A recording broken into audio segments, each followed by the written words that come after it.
வாங்க மக்களே, இப்போ நம்ம வந்து கருவாடு தொக்கு செய்யலாம். அதுக்கு முதல்ல இப்போ நம்ம என்ன பண்ணணும்னா, இப்போ கொஞ்சம் நம்ம எண்ணெய் ஊற்றிக்கணும்.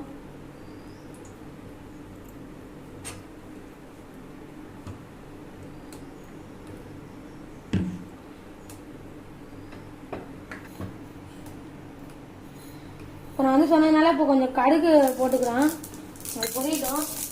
அப்புறம் வந்து வெங்காயம் தெரிஞ்சிருச்சு. அப்புறம் வெங்காயம் போட போகிறேன்.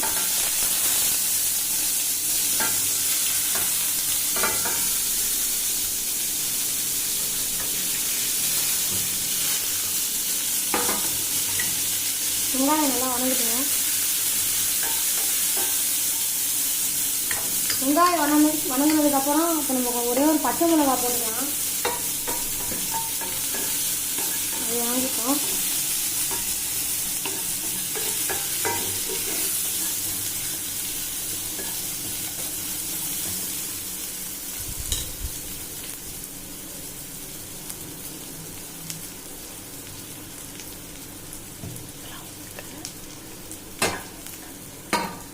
வெங்காயம் நல்லா இப்போ ப்ரௌன் கலரில் ஆகிற வரைக்கும் நம்ம கொஞ்ச நேரம் வெயிட் பண்ணுவோம்.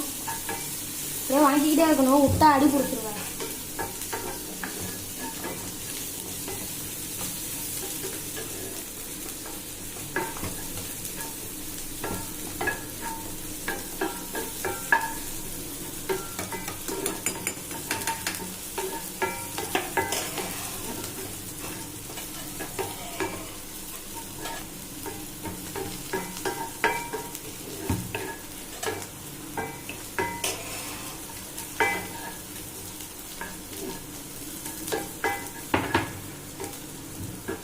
இப்போ ஓரளவு ப்ரௌன் கலரில் ஆயிடுச்சு மக்களே.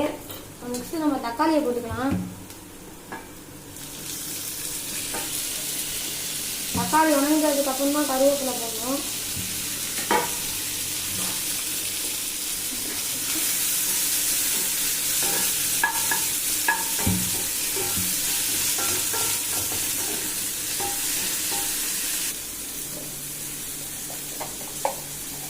இது வந்து கருவாடுன்றதுனால தக்காளி வதங்கும் போது கொஞ்சமாக உப்பு போட்டுக்கலாங்க. ஏன்னா கருவாட்டில் உப்பு அதிகமாக இருக்கும், அதனால் இப்போ நம்ம கொஞ்சம் தான் போட்டிருக்கோம்.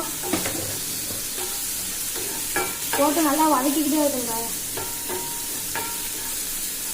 தக்காளி வெங்காயம் இந்த கருவாடு நம்ம ரெசிபி செய்யும்போது தக்காளி வெங்காயம் வதங்கினா தான் டேஸ்ட்டாகவும் இருக்கும், நல்லாவும் இருக்கும். இப்போ ஓரளவு இது வதங்கி இருக்கு. இப்போ அந்த வதங்குற நேரத்தில் கொஞ்சமாக நீங்கள் மஞ்சள் தூள் சேர்த்துக்கோங்க, அப்போ இன்னும் கொஞ்சம் டேஸ்ட்டாகவும் இருக்கும்.